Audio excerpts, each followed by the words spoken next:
Stay up to date with all that's happening with the new national party, NNP. Send us a message via text or WhatsApp on 405-8683 with your name, email, and constituency. Stay in the know with NNP. Get updated.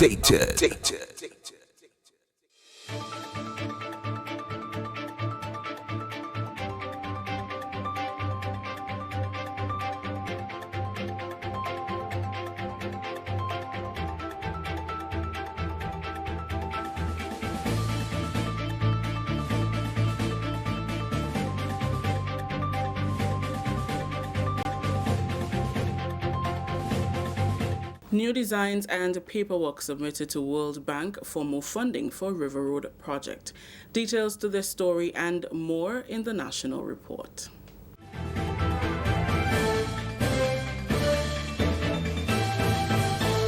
With the details to the news for Thursday, November 14th, 2019, I am Rakisha St. Louis. Government has submitted new designs and paperwork to the World Bank for tendering to acquire more funding to complete the River Road project. The project falls under the Regional Disaster Vulnerability Project, which focuses on finding solutions to areas that are prone to disasters. For years, residents of River Road have been living in fear every time there is continuous heavy downpours. The river overflows its banks and floods the streets, houses, and businesses. Work has already started in the River Road area. Works and Infrastructure Development Minister Honorable Gregory Bowen says the main river has been cleared of debris and boulders. We only have $4.5 million remaining from a $60 million venture. And we have decided now to ensure that we earmark the sums of money for the river. We had serious problems with respect to moving buildings, and that would have eaten away a lot of the monies. We designed and redesigned, and now we have discussed and agreed with the World Bank that the remaining $4.5 million will be spent and put into a new project that could expand to do the bridges. At first we did not have the bridges, both bridges to be redone. But if you open the river and you still have the restriction at the bridges, then you could still have flooding in heavy rains. All of this will be done. He says government has $4.5 million remaining from the initial grant, which is insufficient to get all the work done. Therefore, new designs and paperwork have been submitted to the World Bank to commence the tendering process. According to Minister Bowen, 2 bridges will be demolished and reconstructed, and retaining walls will also be constructed. Removal of the 2 bridges, a replacement, that's the one up by Steel and the Humbag Bridge. Retaining walls to the proper heights that will be necessary so that the water will not come in at all, and the necessary gradient to ensure that the river flows out there. And that's one significant point that has to be emphasized, is that the sea sometimes are higher than in here. So we may need a mechanical plant to ensure that the water is pumped into the seas. When the high rains are there, then it will flow, but you'll always leave some there, and we always want it to be out. So all of that will be taken care of in this new project. Residents are pleased with the scope of work that is being undertaken. However, they have expressed concerns about the removal of the boulders in the river. Minister Bowen gave the assurance that the boulders will be replaced. The residents are very happy, and their main concern is that we're removing the stones away from the river.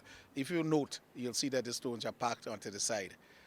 And the general project, if we have to bring in boulders, that will be all part of the projects, because while you come with the retaining wall, the base of the wall must be protected by boulders. We do not have sufficient here to do. So they must not fear too much that the big boulders are removed and placed on the side. And also you'll have boulders of varying sizes. All of that will be taken care of in the design. So even if it looks now without any boulders in there, that will be replaced in the design. And we like to work in the dry season. A lot of the foundation of what we do here for the bridges, etc., must go down in the dry season. So 2021, what we can do in the dry season in 20, we'll get it done. What we can do in the dry season in 21, we will get it done, so that we get a project that will be lasting and that will fulfill the reason for which it was done. Grenada will host the first in a series of stakeholder events with the JIPA network next week, following a recent agreement with the government to develop the plans, processes, and funding models for the ultimate realization of national health insurance in Grenada. The forum and conference will be held at the Radisson Beach Resort on Monday and Tuesday. In keeping with its 9-month commitment and contract to engage in broad-based frequent consultations, JIPA has invited local and international consultants on NHI, as well as a wide cross-section of the Grenadian society, including the medical fraternity, trades union council, private sector, insurance industry, civil society organizations, the churches, and government officials. Over the course of the 2 days, while JIPA will formally introduce its brand and ideas to the Grenadian community, issues that will be addressed include healthcare funding methods, benefits, managed healthcare, and value-based healthcare. The 2-day event is structured to maximize discussions and promote public education. While this initial event will see JIPA providing an indication of its preliminary plans and ideas, the company's complete plan will be unveiled early in 2020, only after getting the necessary input from the various stakeholders throughout Grenada, Carriacou, and Petit Martinique. This is the National Report. We'll have more news after the break. Did you join the public service on or after February 22nd, 1985, and have since retired? This might be important to you. Government understands that the NIS pension may be insufficient to take care of your needs. So, while it awaits the court's ruling on the matter of pension for public officers, government has taken action to protect your quality of life so that you can take care of your needs in the meantime. Persons who joined the public service on or after February 22nd, 1985, and serve continuously in an established position for a minimum 26 years and 8 months and retired at age 60 may be eligible to receive an advance payment, which when combined with NIS represents 70% of their last salary. For more information, call or visit the Pension Secretariat in the Department of Public Administration, Ministerial Complex, 440-3767. Welcome back. 360 young people will benefit from a $3.3 million DFID-funded training program over a 3-year period under the Skills for Youth Employment program, SKY. Under this initiative, government, through the Ministry of Education and NULO, will engage 120 youth annually in skills training. The program focuses on 6 areas of vocational skills training, after which participants will be certified. Minister with responsibility for tertiary education, skills development, and educational outreach, Honorable Pamela Moses, says the first group is already undergoing training. DFID will cover the total training cost of 3.3 million EC dollars over a 3-year period. So that is a total of 1.1 million yearly for the cost of training, materials, and things like that. So that is a 65% of the cost. While the government of Grenada, through the Ministry of Education, will cover transportation costs of 1.1 million over the 3-year period, or $375,000 yearly to the 120 students. Young people living with disabilities are included in the program. 10% of the trainees must be disabled youth. So we have met that quota. And so the New Life organization is not just training our able-bodied youths, they're training youths who have challenges, who are disabled in one form or another. So this is open and this is really, really welcomed. Additionally, government will fund a second phase, which is solely for adults over 35 years. 70 adults will benefit from a 9 to 13 months training that will result in self-employment. The adult program, it's $590,000+, approximately $600,000. And that caters for their tuition. Now, I don't know if you're aware, but technical education is really over 10 times more expensive than your basic traditional academic training. And these persons will be provided with transportation. They'll also be given refreshments in both programs, the youth as well as the adult program.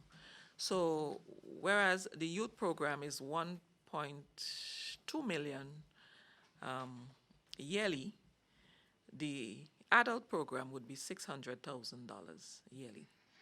The adult training will cost the government an additional $590,000. Finally, in the news, work has commenced to install various automatic climate stations as Grenada establishes an improved hydrometric network. This is in keeping with government's thrust to build climate resilience. We get more in this report from Mina Buka. With a focus on reducing vulnerability to natural hazards and building resilience to climate change impacts, the government of Grenada is receiving support from the World Bank and the Climate Investment Fund to install a number of automatic climate stations, part of the initiatives as government develops a hydrometric network. The development of an improved and effective network will provide real-time or near real-time hydromet data to support planning, engineering, and disaster early warning activities, promoting public health safety and reducing vulnerability to potential disaster events, as well as improved hazard mitigation. Acting Chief Land Use Officer within the Ministry of Agriculture and Lands, Mr. Trevor Thompson, says that 33 new climate stations will be installed, comprising of synoptic stations, climate stations, agroclimate stations, hydrometric stations with pressure transducers, hydrometric stations with radars, groundwater stations, and marine stations or tide gauges.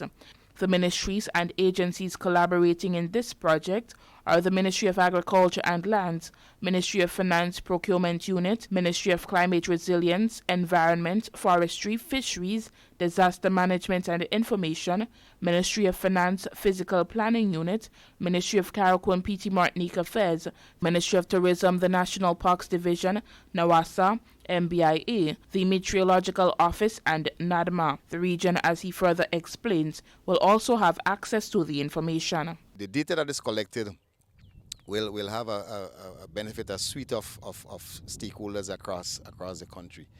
And of course, when we look at the regional context, all of the data collected here will feed into the regional climate modeling centers in CIMH, Caribbean Institute for Meteorology and Hydrology in Barbados, and the UWI Mona Climate Center, the 5 Cs, and the U.S. department for that handles climate-related information, and then it will feed into the global models that the World Meteorological Organization is working for.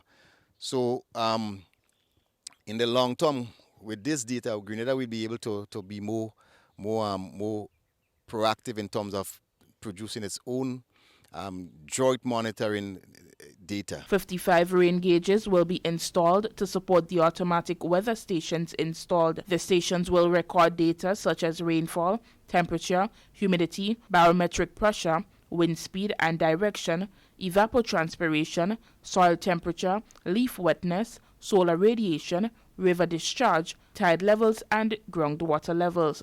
Mr. Thompson spoke about the long-term benefits from such system.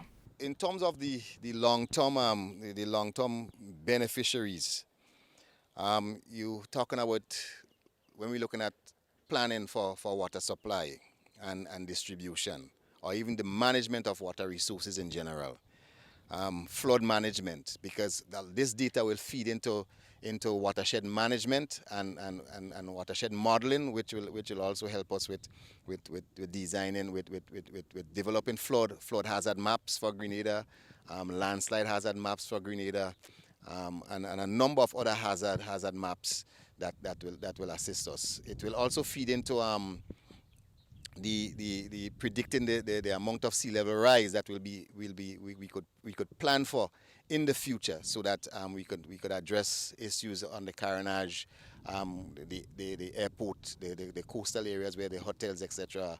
We can now better design buildings and a host of other adaptation measures that we would need to focus on.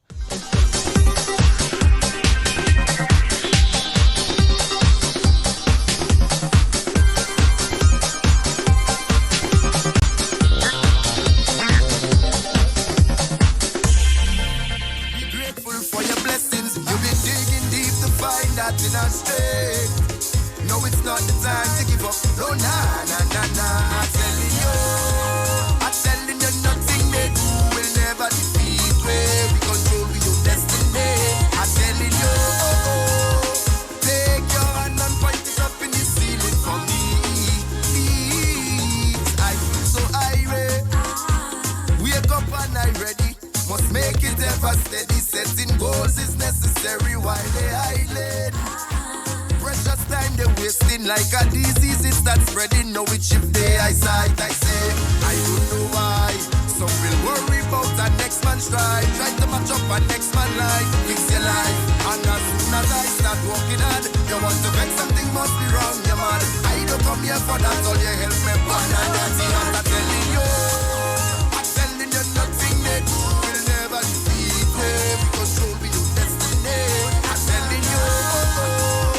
Take your hand and point it up in the ceiling for me, please. I'm telling you, rule number one, we don't come to beg nothing from them. I'm telling you, happy people, music, look, everybody chanting. I'm telling you. Good morning, good morning, good morning, Grenada. It is a beautiful day in the Spice Isle of Grenada, Carriacou, and PT Martinique. A special good morning to all of you joining us on 97.5 City Sound FM, 89.5 CRFM, 92.9 Sister Isle Radio, broadcasting from Hillsborough, Carriacou, and of course 94.9 We Noise Radio out there in Brooklyn, New York. And of course, to those of you joining us on the live, a special good morning to you. We are always so happy to be here to share the information with you, of course, as it comes to us. It is Friday.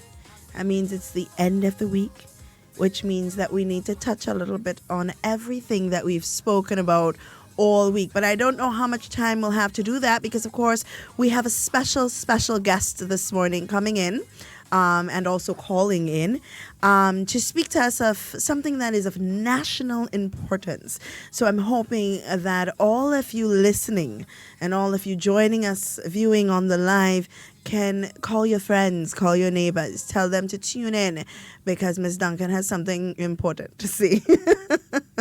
It's been a bit rainy here this morning, but of course we're still thankful because you know when sun hot we complaining, when rain falling we complaining. We really don't know what we want, but it is still a beautiful, beautiful day this morning. And of course, I never like starting off the program on a sad note. But when something deserves talking about, we must talk about it. This, yesterday actually, I was going through social media and something caught my attention and I was very saddened by it. I was disappointed. I had a mixture of emotions as it related to what I saw. And that had to do with the industrial action that is happening at the TAMCC. I don't know how many of you are au fait with what's happening there, but let me again reiterate, because I think it needs reiterating, that the industrial action that is being taken by the workers of TAMCC, some of the workers of TAMCC, is not an industrial action against the government of Grenada. It is not an industrial action against Dr. the Right Honorable Keith Mitchell. It is not an industrial action against NNP. I hate to have to come here this morning and say this, but it must be said. Because when I looked at the video, when I read the comments, I was disappointed as a Grenadian. It's a sad thing to say, to be disappointed as a Grenadian. To read the comments and to get a first-hand experience of the ignorance in some of our people. And people were saying, oh, well, that's what they voted for. And that's the effect of 50-0 and all sorts of nonsense. And I wasn't so concerned about the video. I was more of the comments, sorry. I was more concerned of the video and what was happening in it. So there you had a group of people protesting because, of course, it is their right as a member of a union to protest or to have industrial action against their employer if something is not to their standard or something that they have agreed on has not been met. That is their right. However, we must be mindful of the way that we behave in front of our children, in front of the nation's children, in front of children who are at a very impressionable age. So there you had a group of adults carrying out an industrial action in the corridors in front of classrooms at the TAMCC, marching in and out of these classrooms shouting, "No cash, no class." I was appalled. Yes, it is your right to have industrial action, but we must first, as educators and as adults, consider the effect of your action on the nation's children. So there you had a bunch of teenagers, right? People going into adulthood, witnessing, laughing, making a mockery of the educators that when this issue is resolved, have to stand in front of that same group of children and hope that they respect them. And that is where the disappointment came in. How can we behave in that manner in front of our nation's children and still, at the end of the day, want to go back to those same children and demand that they have respect for us? You see, it's all well and good for us to strike and for us to air our concerns and view our concerns, but we must be considerate of the manner in which it is conducted. I was very, very disappointed, appalled at the behavior of these tertiary education educators and the manner in which they conducted themselves yesterday. I mean, if something is promised to you, yes, you have all rights to the industrial action that you are performing. You have all rights to it because something was promised to you and it was not fulfilled. And we understand that. We support you. But at the same time, you must be mindful of the message that you are sending, not only to the council or to the employer. That's not the only people looking at you. So you're not only sending a message to them, but you are sending a message to the children that you are teaching. It was a very upsetting thing to witness. That these teachers were behaving up and down the halls, the corridors of TAMCC, and those students just sitting there. And I believe it was a student herself or himself that would have taken that video. And in my mind, I'm thinking, how can you demand respect from these same young adults? That you are portraying all of this, I want to call it indecent behavior in front of. Marching in and out of classes. And I mean, what about the 34 employees at the TAMCC who are not under the industrial action, right? Because they are public service workers and the government is responsible for their payment and their increases, which they have received. And they are not part and partisan of that industrial action. What about them and the classes that they are currently holding? What about the students that are inside of TAMCC that are actually trying to study or trying to keep abreast with what is happening in their education because their teacher is on strike and trying to study because they probably have an exam next week? What about those children? What about that and disrupting the whole ecosystem that is TAMCC because a few of you believe that that's the best way that you can send your message? We have to be more mindful than this. And this is a call to the union leaders. it's a reflection of what you allow your membership to or how you allow your membership to conduct themselves. There must be a better way. There must be a more effective way to do this than to portray yourselves the way that you did yesterday. It was appalling. And I'm sorry that I had to come and talk about this morning, but it's something that must be said. It is something that must be said. We must be mindful as educators, the impression, the example that we are setting for our children. These were not children that were 5 and 6 year olds, Form 5 or Form 4, Form 3, primary school children. These were tertiary education children who hope in the next year or 2 years to leave TAMCC and go into the job market. These are the same children who have developed personalities, developed characters, who are almost at adulthood. And then you, after behaving in that manner, would want to go in front of a classroom and demand that they respect you. I don't understand. But we hope that good sense will prevail and that they would find a better way to conduct their industrial action without directly affecting the students of TAMCC.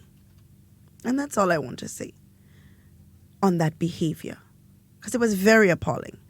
I really was taken aback by it. I didn't appreciate the way that they conducted it. And if I was a parent of a student in TAMCC, I would be appalled as well.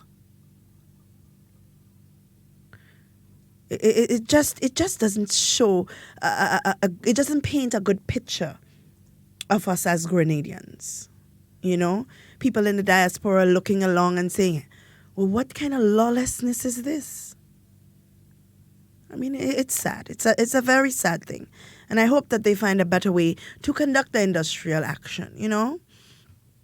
But we must also take time to reiterate that this is not a government issue, or a direct government issue, I should say.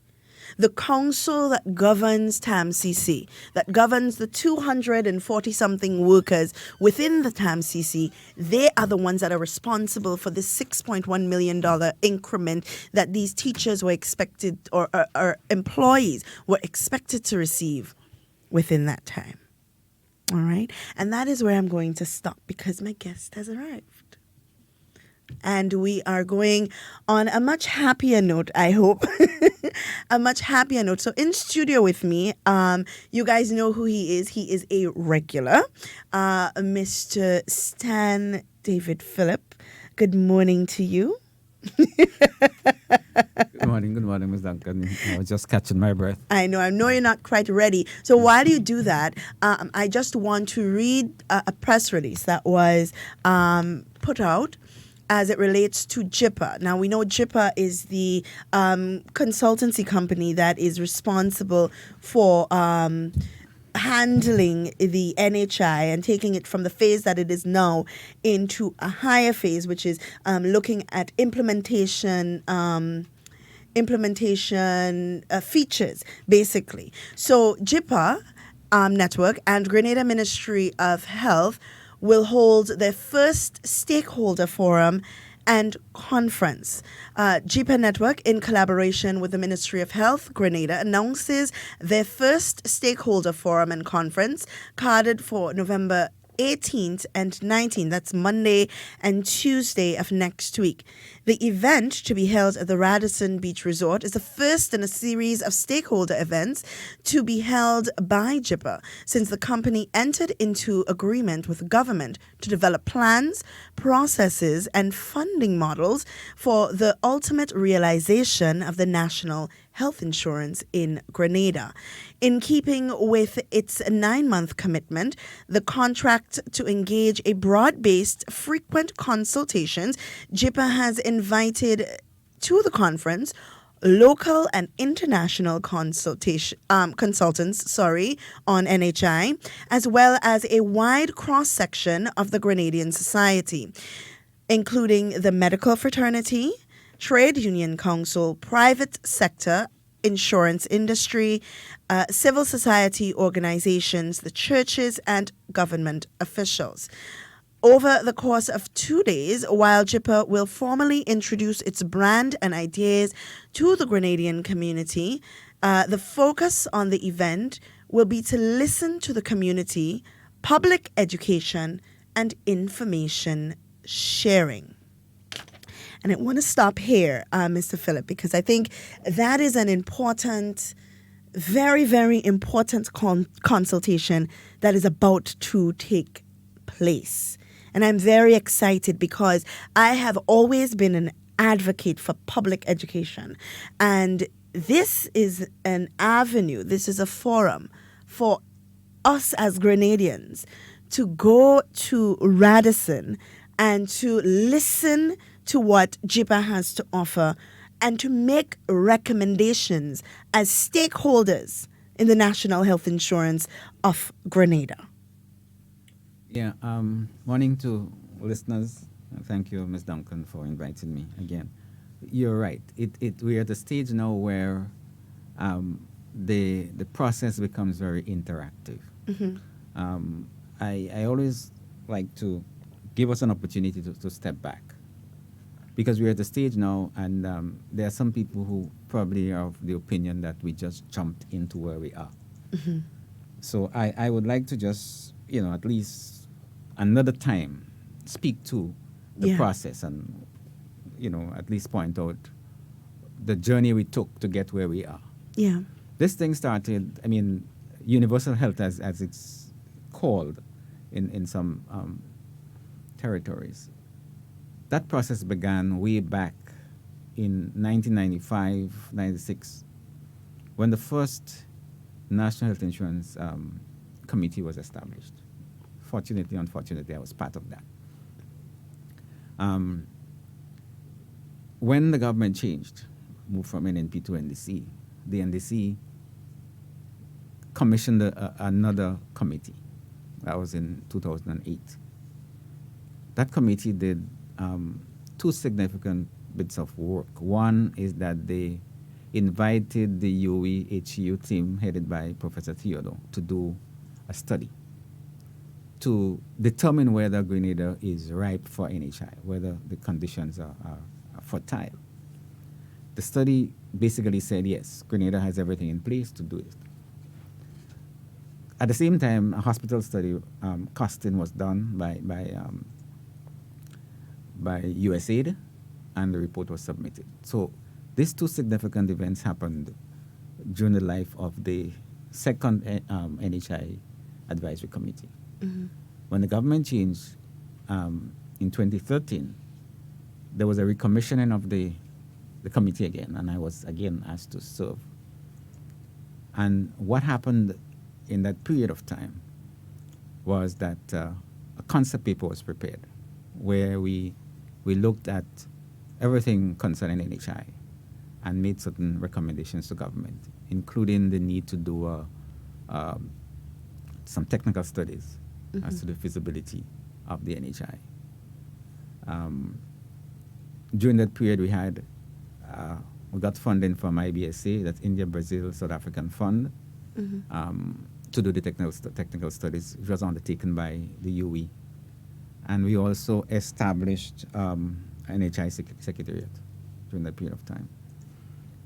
And coming out of the work done by UE, we still have some wrap-up work to do.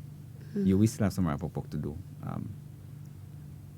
We saw, or it was seen, that we are basically at the threshold of introducing NHI.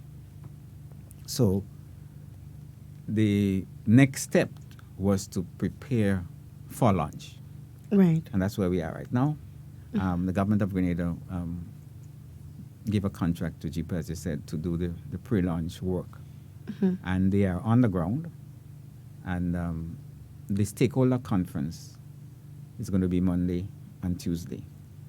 And the intention is to bring stakeholders up to date as to where we are so far, and to get the inputs into this very important initiative.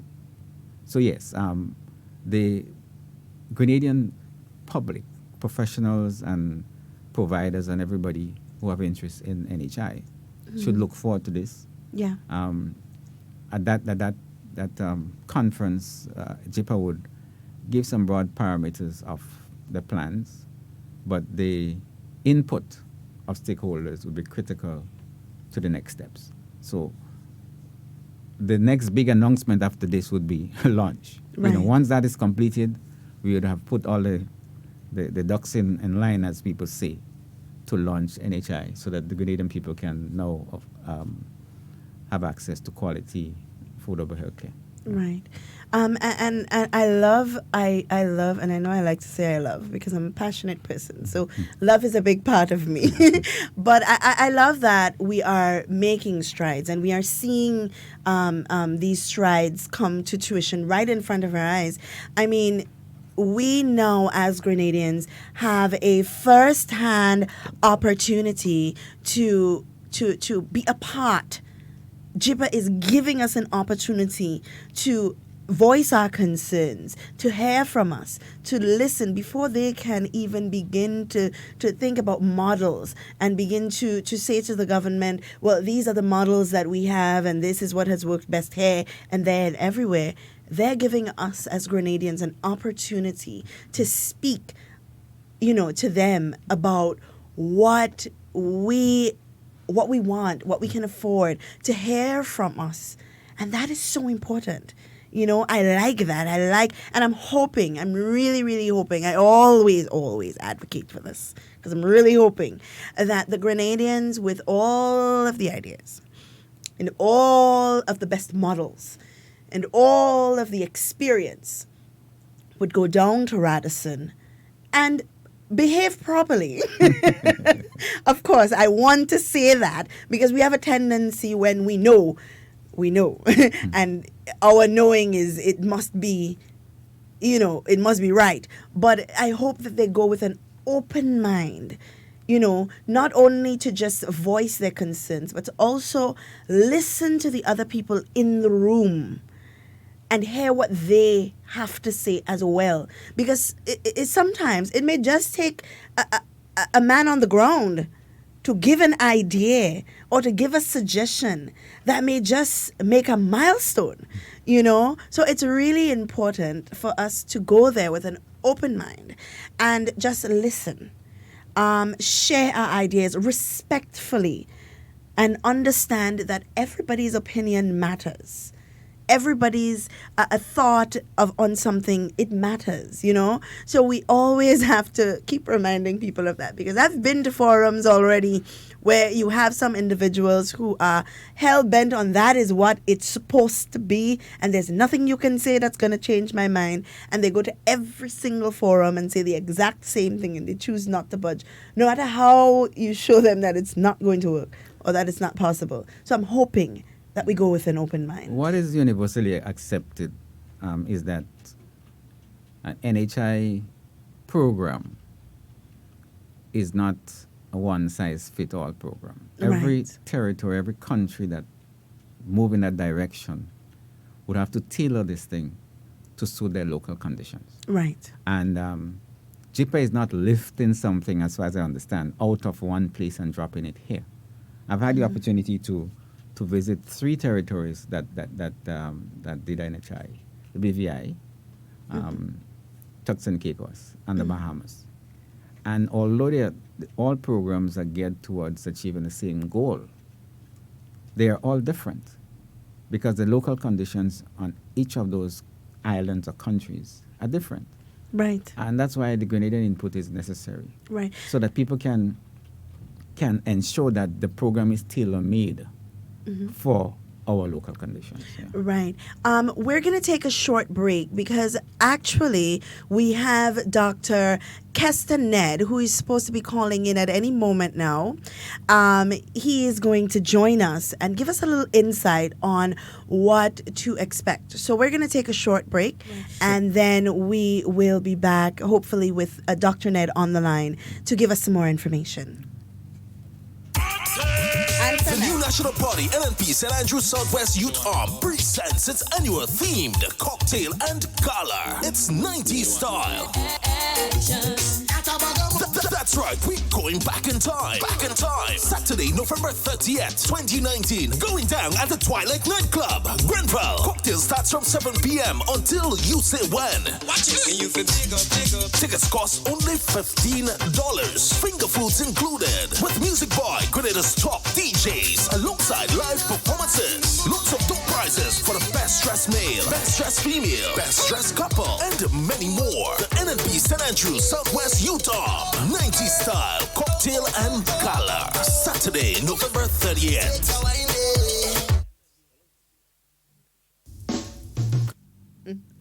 All right, and we are back. Now, what I want to, because you mentioned something that was very important, that every NHI is tailored to fit every individual society or country. On the agenda for that day, we also have Mr. Brian Hogan. And from what I understand, he's the first CEO of the Turks and Caicos National Health Insurance Program. So he'll be there to provide or give a historical analysis of the NHI movement throughout the region, right? And of course, around the world, all right? So hopefully we have a wider look at what the NHI looks like regionally and, of course, internationally. We are hoping that Dr. Ned calls in soon. We've been having a little bit of technical difficulty with our overseas line, so hopefully we get that resolved. But he will also be talking about focusing on key elements needed, including technology and so on, to make the NHI successful. All right. So we do have him online right now. Good morning, Dr. Ned. How are you? Hello. Good morning.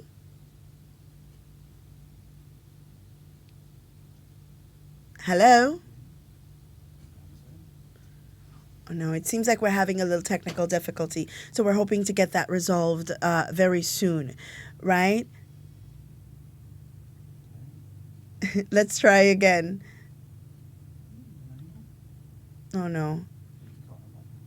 Let's try again. Good morning, Dr. Ned. Hello, good morning.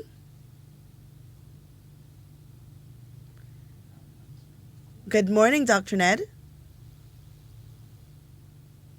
Oh, no, we seem to be having a little technical difficulty. If not, he can always try calling on the local number, which is 440-7377, and he may be able to get in a bit quicker that way, right? We also have Dr. Vincent. I'm not sure how to pronounce his last name, and I'm not going to try because I seem to have a difficult time with people pronouncing my first name as well, so I know how it feels. And he will also be a presenter there. Let's try again. Good morning. Good morning. Hi, good morning, Dr. Ned. How are you? Good. Finally, I got on. Yes, finally. Well, it is absolutely a pleasure speaking with you. I have heard so much good things about you. And of course, one of the best things is that you are a son of the soil. So we are very happy to have you here with us this morning. Okay. My pleasure. Pleasure is mine. Right. And we're hoping that you would give us an insight or a look into what we are to experience on Monday and Tuesday. But before you do that, what I'd like you to possibly do is just give us a little rundown of your company and what it entails. Well, our company is it's U.S. based, but it primarily serves the Caribbean region. Mm-hmm. We are a network of healthcare providers that came together to solve some fundamental problems that we've identified in healthcare, in improving access to healthcare, making sure that individuals have the ability to pay for care, making healthcare affordable. Right. The challenge now, healthcare is the cost of healthcare around the world is skyrocketing. Right. And sometimes the quality does not match what you actually pay for. Right. So part of the goals of organization is to help consumers and healthcare providers, insurance companies, and other entities involved, other stakeholders, come together in a way that we could manage healthcare in a very cost-effective manner while you improve quality at the same time. Right. So we've been around the Caribbean over the last 8 years, working in the various islands with medical organizations to help build this type of infrastructure for healthcare. And so our mission in Grenada is much the same, but certainly takes on more of a policy focus in trying to help design or further design, I should say, and implement at some point a system that is workable for Grenadian people. Right. And you've had a lot of experience with health insurance across the region and, of course, internationally, I would believe. How I don't want to say difficult, but what are the challenges as it relates to health insurance that we are to expect? Well, there are many challenges that the Caribbean nation face, and they're all common to all the islands. Everyone has the same issue. Mm-hmm. The first is that we've inherited a system of delivering care that does not fit what we now know as modern healthcare, right. Which is what we call evidence-based healthcare, meaning that we know that something works, so we're going to do it. Mm-hmm. And so the Caribbean is struggling with the ability also to pay for evidence-based healthcare. Right. Healthcare that we know, a healthcare service we know at work, because we don't have a financing model in the region, mm-hmm. and we don't have the laws appropriately set up to allow for this type of healthcare delivery system to thrive. Right. And clearly, it involves all sectors of the Caribbean life, and that includes insurance, the healthcare providers themselves, mm-hmm. The politicians, the regulators, the consumers, across the board. What has happened, I think, in our region is that all of the stakeholders have conflicting opinions of what they perceive that we need. Right. And so we have a kind of stalemate in the region mm-hmm. that has prevented us from moving forward in developing systems that are necessary. And the only way to do that is to bring stakeholders together and have them talk. Right. And also to bring professionals together who have done this before and who have experienced what Grenada is going through. Grenada and the Caribbean is going through something that the United States and many developed nations have gone through in the past 20 or 30 years. Mm-hmm. And as you see, you look at the challenges that Hillary Clinton, Obama, and other governments in the U.S. has faced with this issue. It's a tough one to be able to bring forth and create a situation where everyone, all the stakeholders would feel that they're winning. Mm-hmm. And that's critical in this moment as we try to look at implementing such a system in a place like our country, Grenada. Right. And I want you to say for the people out there listening, because we have had comments as it relates to the National Health Insurance and its implementation.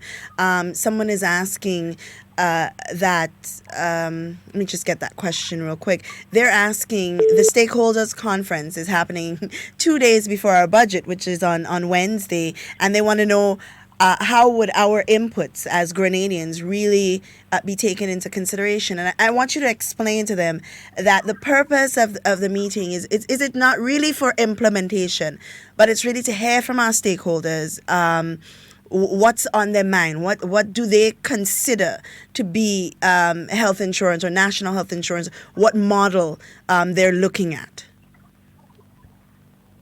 Well, unfortunately, I've been out of Grenada for a very long time, And I've been coming back over the years, and I'm just learning a lot of the issues that are important to people. And certainly for me, I want to be as familiar as I possibly can with the situation on the ground, because clearly many of the situations that now exist, I'm learning about, and I'll have to become familiar. So I must say, some of the issues I'm not as well up to date on, and I'd like to become more up to date before giving any clear responses. But I'll say this much. The whole issue of our conference is to focus on stakeholder issues. Right. You know, in every country that we've been where this has been implemented, that has been the number one complaint of the public, and that is that stakeholders have not been addressed or their concerns have not been heard. Right. So as long as we have something to do with it, we will definitely involve stakeholders. And certainly this conference is an effort to bring stakeholders together.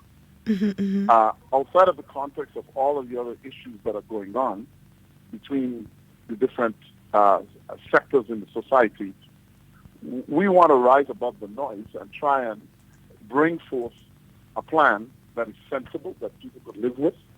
And so you must have stakeholder involvement for this to occur. And of course, we want to do that with the utmost respect to all of the parties. But what we have to also realize is that stakeholders have conflicting interests. What I mean by that, I'm a doctor. And as a physician, when I provide services, I want to get paid. And doctors want to get paid well for their services. Right. You take the insurance company. They also have the issue of collecting the premiums from the persons that are insured. So they have to guard those dollars to make sure that they don't fall in financial ruins because the services have been overutilized. So it's a balance. And of course, that creates two conflicting issues. I'm just giving that as an example of how challenging something like implementing national health insurance. Whole issue. Most people don't want to pay more, but they want to get more services.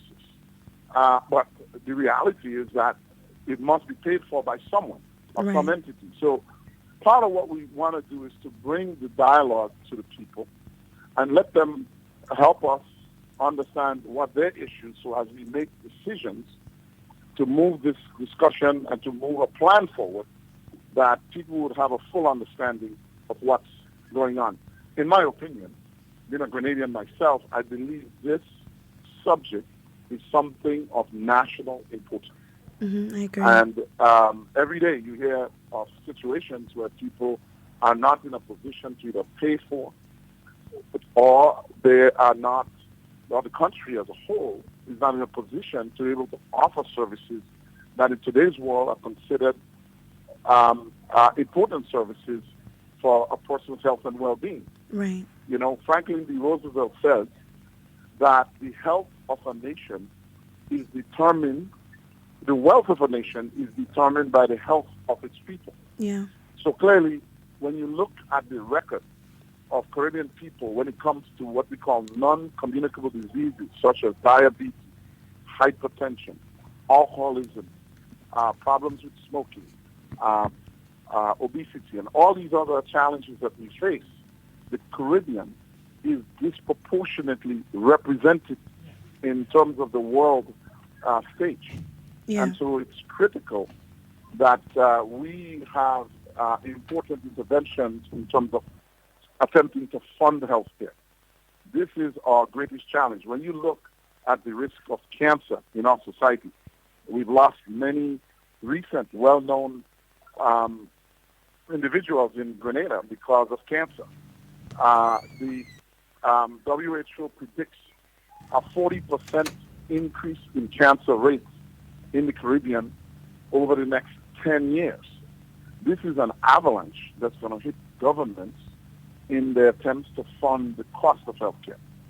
The average cancer care, a person with stage 3 breast cancer in today's world, it costs over $500,000 to be able to provide services for somebody with stage 3 breast cancer. So healthcare is a very expensive, I will call it a commodity.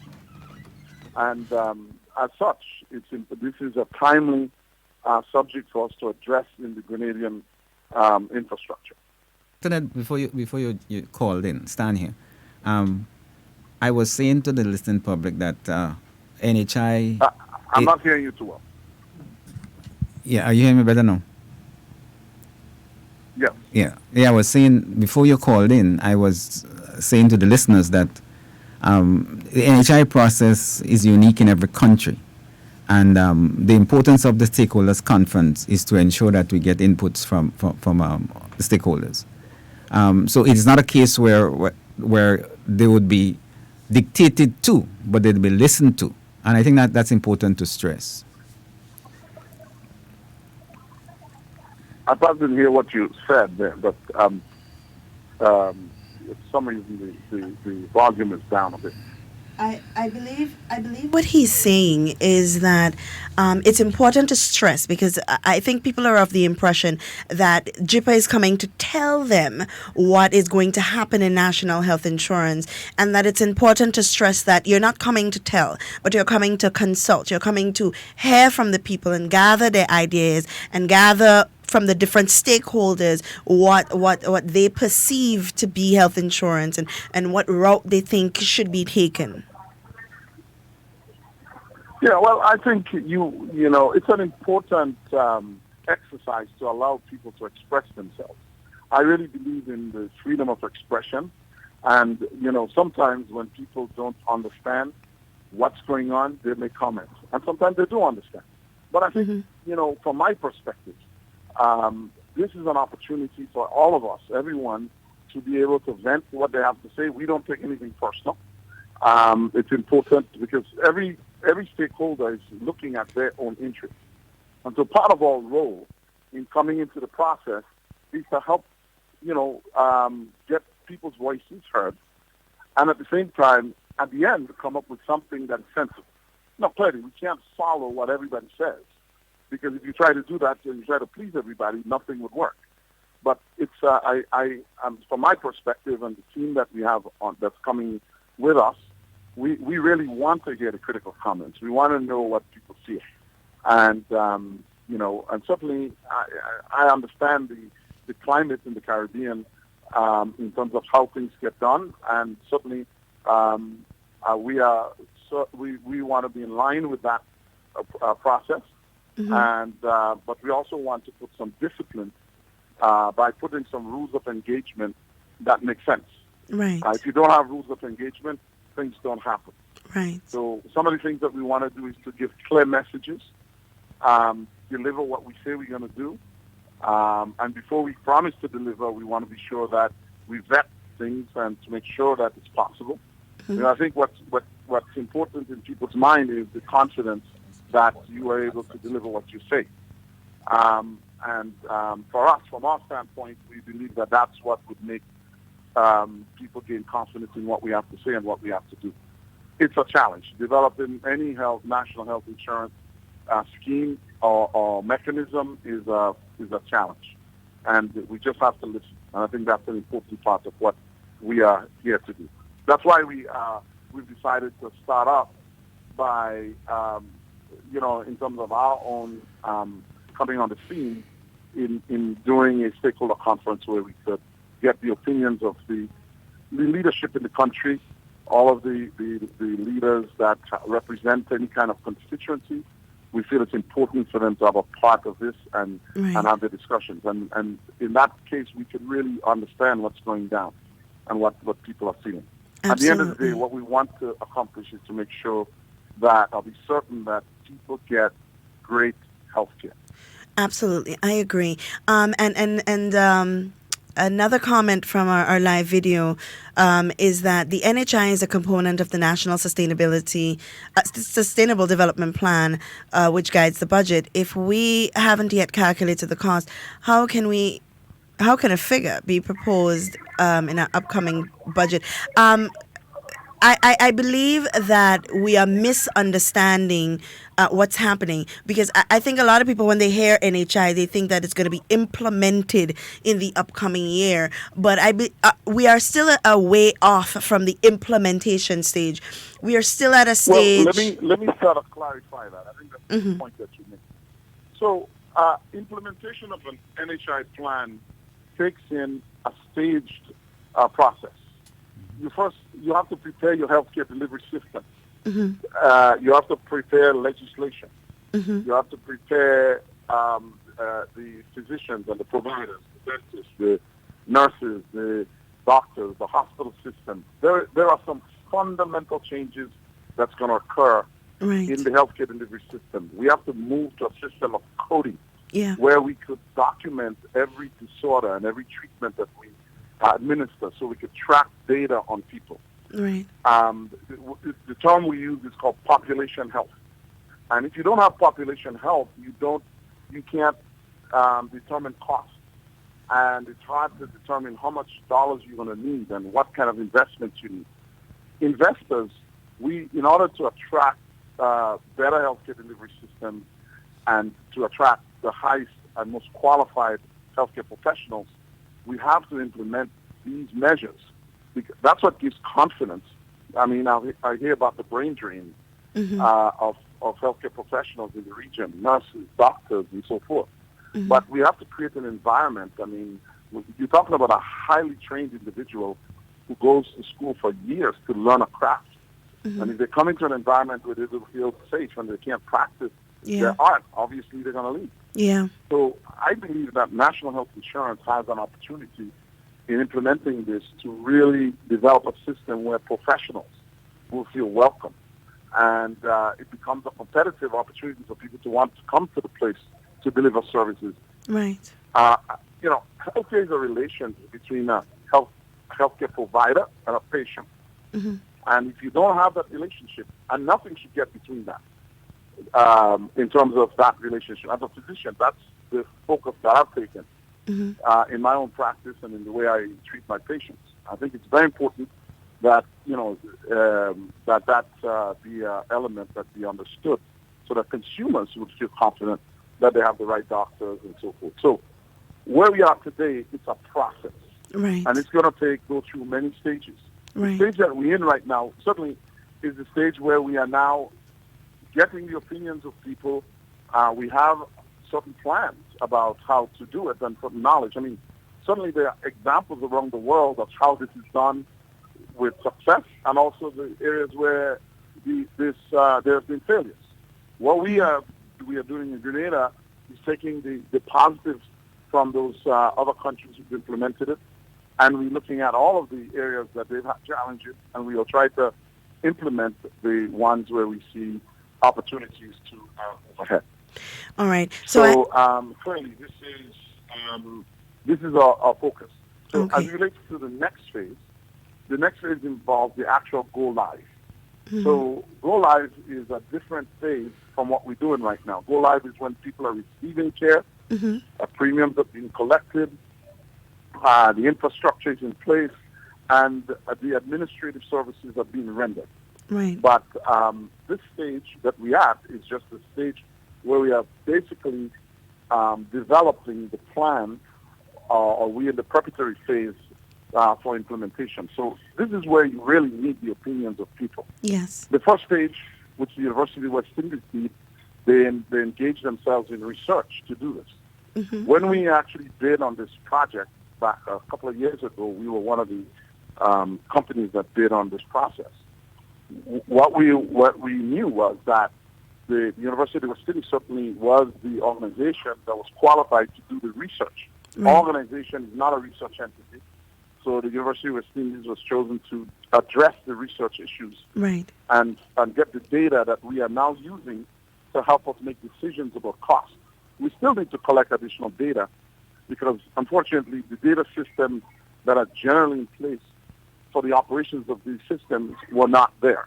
So part of what we have to do is to develop those data collection systems. Right. And before the implementation, when I say implementation, the go live starts, then we would have to put those systems in place.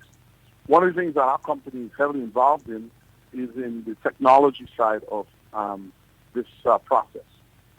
Because what you want to do is to run this at a low cost.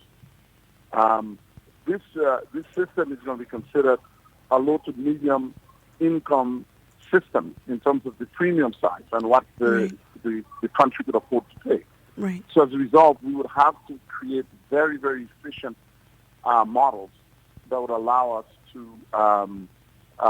implement this system successfully. Okay. So we have to use some creativity, and I think the public will have to understand that everything that they want in the first stage of implementation, they're not going to get. Right. We have to stage this in, and we have to get support from all facets of society, including the insurance company, the educational institutions, the government, the public, the businesses. All of those will have to become engaged so that we consolidate the resources we have.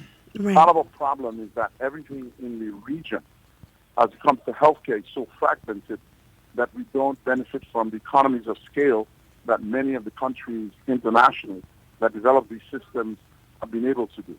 Right. So we have to find a way to work together and consolidate these resources so that it will make a difference in the country. Absolutely. And I have someone here on a live video, because we have a live video, and she has a lot of questions.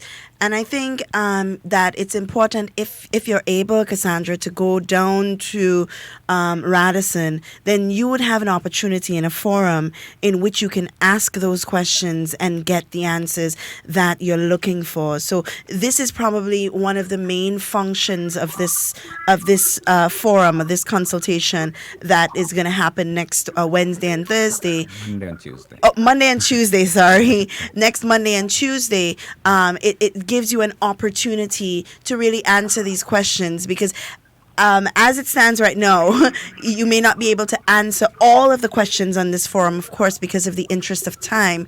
But I'm hoping also that we get an opportunity to get you in studio where, or a representative that is in studio, where you can take a few calls and answer a few more questions.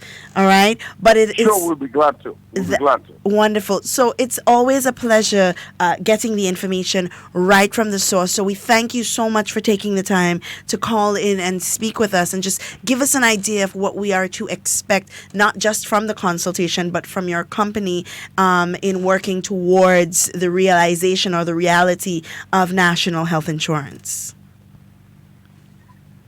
Well, first, I think the main issue for us is to put some discipline in the process.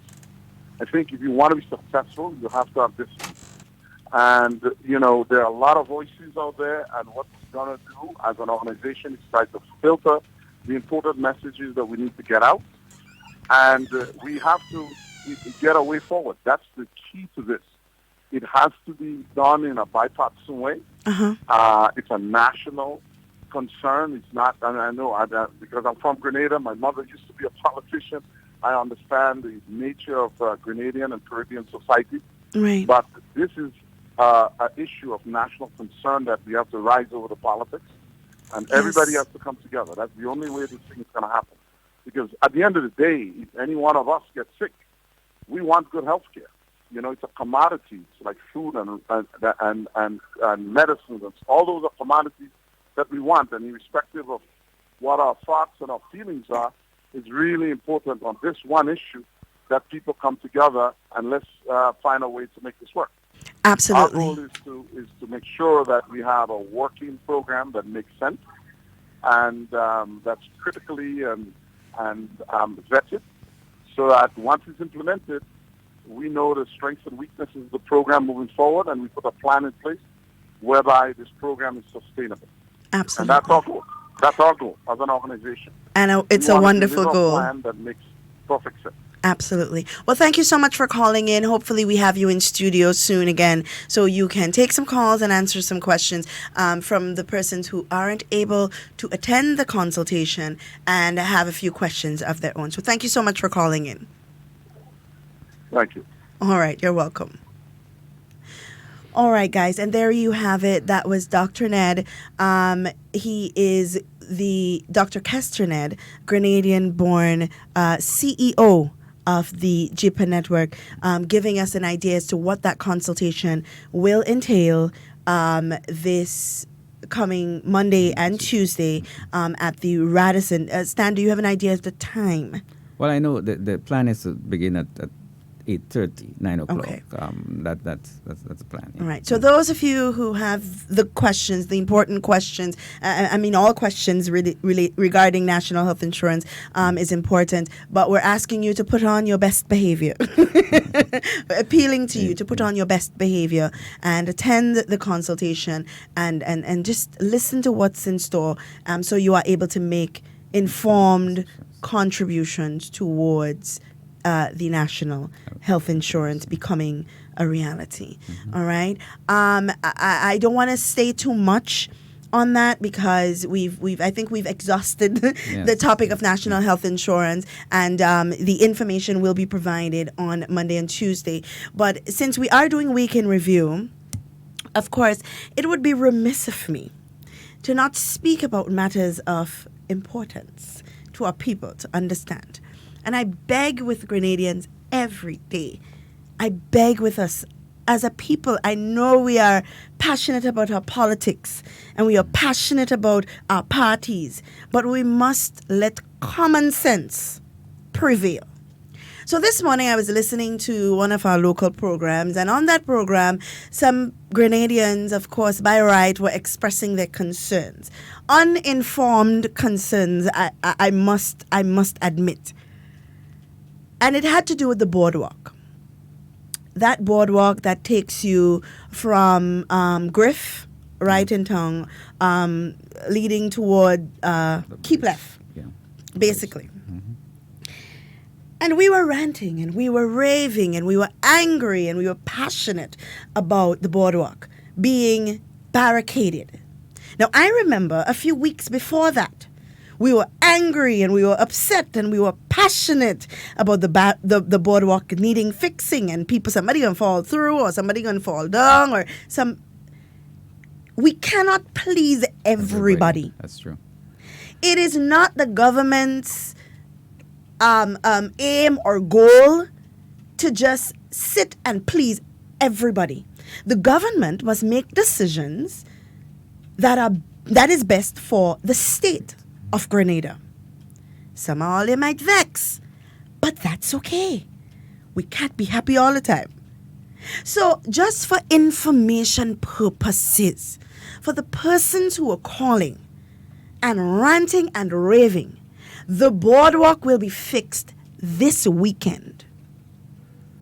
You know, it's sad, Stan, because we never look at things logically. We always look at things through a political lens. So if we go on radio and we start to talk about, the boardwalk needs fixing, the government ain't doing nothing, and we attribute it to 15-0, and then we attribute it to Dr. Mitchell, and a whole lot of nonsense. When the reality is, if the Ministry of Work were to undertake that project during the week, the conversation we would be having here would be different. Very much different. It would be, Lord, I'm late for work. The government don't know what they're doing. Why they can't do that on a weekend? Right. And it would be on and on and on and on. Sometimes as Grenadians, we must learn to reserve certain comments and gather information. Well, you see, Ms. Duncan, the way a lot of Grenadians operate is that they jump onto a particular bandwagon. And sometimes they figure the loudest voices are the knowledgeable voices. And there are some people who take advantage of that, and they figure if they get their word out first and loudest, that they would gain certain mileage. And a lot of things that's done in Grenada is politically motivated. Of course. And as you said, had that project been undertaken between Monday and Friday, now, Melville Street is the main entrance to the town. Now, you may say to me, people can go up Cemetery Hill. But when Melville Street is flowing and you attempt to go up Cemetery Hill, there's a bottleneck up there. So imagine if Melville Street is blocked off and traffic is redirected either up Cemetery Hill or through River Road, because I travel from Tempe to Tantine when traffic is normal. And if I leave home anytime after 7:30, it takes me about 35 minutes to get to Tantine. Now that's with the normal traffic flowing from Montparnasse to Tempe. Now add to that the traffic coming down the western side. Yeah. And see what chaos it would be. But of course. So I think sometimes people need to at least take some time off and reason things out. Yeah. And I think the good news is that this would be attended to on the weekend. Yeah. Right? So hopefully those persons who making it an issue can stop making it an issue, because the problem would be solved shortly. And the reason why it's done over the weekend is because you do not want to create this chaos on Melville Street coming into town. But of course. And I mean, that is clear understanding. I mean, you just have to look at it and think, if they were to undertake that project, it means that either one lane of the road will obviously be blocked, right? It means that you are creating congestion in another part of the country. I mean, we have to be reasonable about some things. And then when this is done, when the boardwalk is fixed and everything, they might even complain about the color they choose to paint it in. I mean, we choose the smallest things as Grenadians to make the biggest issues, and to go on public radio and just feel like we can just say whatever it is that we want because we feel like we know. The government ain't doing nothing. They ain't fixing nothing. So I'm going to go this morning because I'm upset, and I go run my mouth about the boardwalk needing fixing and they barricade it and all of that, when there is a simple explanation. When it's just meant to be looked at and understood.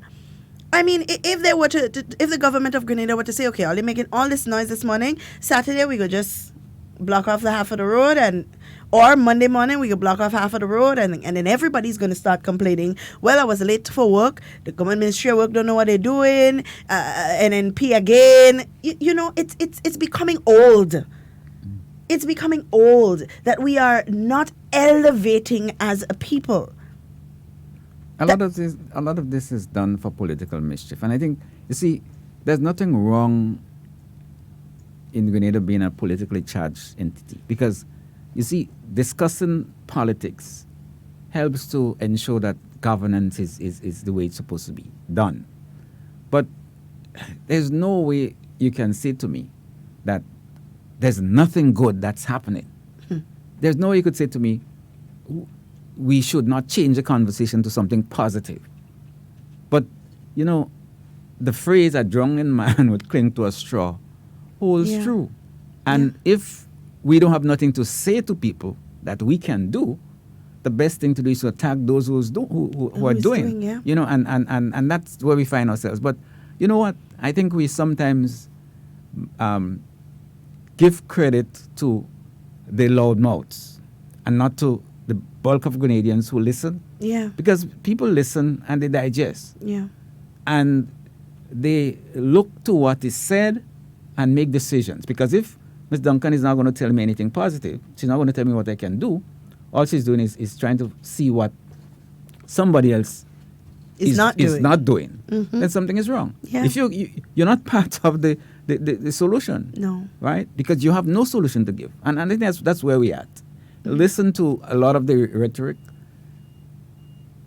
It's empty vessels. I mean, you have nothing to say. So you'll jump on anything. You'll jump on building a new hospital.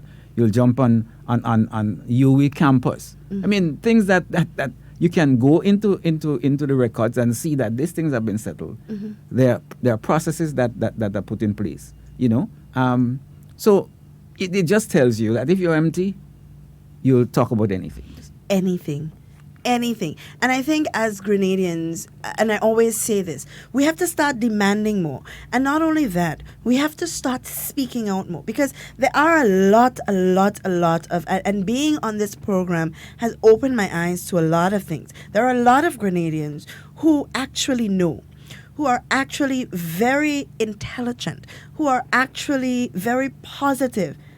And the only issue is that those with the negativity tend to drown us out. And we must initiate the change. We must start becoming the voices heard. You know, we must start putting the positive messages out there and killing the empty vessels that's making all of this useless noise. You know? Yeah. We have to start promoting the positivity and the change that is happening in Grenada. We have to be, as you said, a part of the process, a part of the change, contribute to the change. Yeah. I always refer to an experience I had when I was studying in Africa. The country I studied in at the time I was there had this acute shortages. And people had to be careful if you're doing window shopping, because if somebody sees two persons standing behind each other, they think it's a queue. Mm-hmm. So you might be innocently looking at something in a showroom and look back to discover there's a whole list of people behind you. They think you're queuing for something. The point I'm making is that, sometimes we put ourselves in situations where we think we know the answer, right? Yeah. And because we think we know the answer, we speak loud. Yes. And because we speak loud, there are people who listen to us. There are some people who can, at least, discern that you're talking nonsense. Mm-hmm. But there are others who just listen to the loud voices. Yeah. And that's one of the problems we have in Grenada. People don't take a minute to step back. A lot of people don't step back and discern. No, this is happening. Can I reason this out? We tend to follow the loudest voices, and it is very true that negatives are very easy to take root. I mean, say something good about somebody, you may hear it when it's said the first time, but say something negative about somebody, and that's the message that people want to give. So I think we have to credit Grenadians with knowing, at the end of the day, even though you hear the loud noise, we know the realities. We know what is happening. I mean, you hear people say that nothing is happening in the country. There's no development. And I ask myself, how could people... you listen to international organizations who tell you that a lot is happening. Uh-huh. You listen to foreigners who come and say, boy, this country is doing well. But our people who are here are saying nothing is happening. But everybody knows that what they're saying, they're just saying it for a particular reason. And you know what's sad? They go so far as to say, well, the international bodies that are saying that is friends with Dr. Mitchell, so that's why they're saying it. And it sounds so ridiculous. It sounds, even when they're thinking about it, it don't sound ridiculous in their head. Come on. You have to give jackets. Give credit where credit is due, because you will one day want to be in government, and you would one day want to get credits and commendations for the work that you do. I listened to the NDC on other programs. Kill them dead. They did the most in the country in the 4 years they were here. They go on public forums and they talk about, we did this and we did that and we did the other. But yet for all, they sit on the same public forums and say that there's nothing happening in Grenada, and in the 10 and 15 years that NNP has been here, they've done nothing. They are the same ones who at the end of the day want Grenadians to commend them for the work that they have done, but yet still they will not turn around and give the same favor to the government who is in office doing so much and leading the way for them, because government is a continuum.